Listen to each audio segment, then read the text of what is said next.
impact on the politics of Bangladesh since '71? If so, how has it become possible for Jamaat to become so strong and widespread?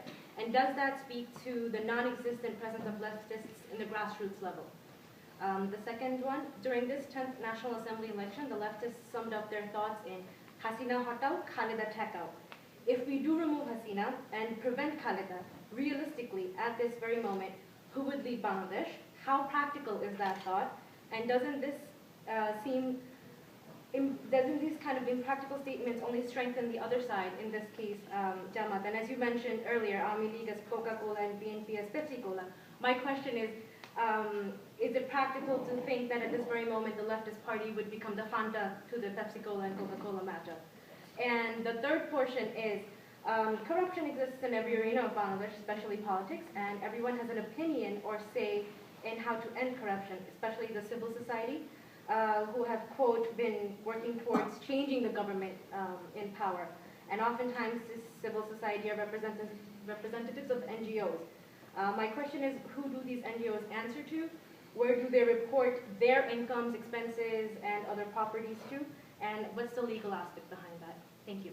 Destructive process that resulted in no one being able to drink water because of the coal extraction, and still going on to this day. Pregnant women still can't drink water.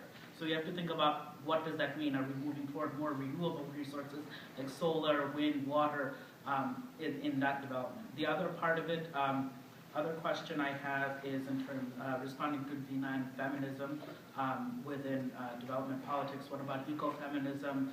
The idea that patriarchy itself is involved in the project of development as forced by this idea to conquer the earth in terms of fracking, which is basically a destruction of the earth to take out resources. And the third question I have is, can we only look at class struggle? Do we also need to look at ethnicity, religion? I mean, this is kind of brought up within the panel itself, but what are the other factors that we need to take apart and look at in terms of how to bring together a left? Mass-based organizing, because a lot of what I've heard so far are sort of, the NGO interest groups, and I'm just really interested ultimately in who, in your mind, is engaged in mass-based movement building work.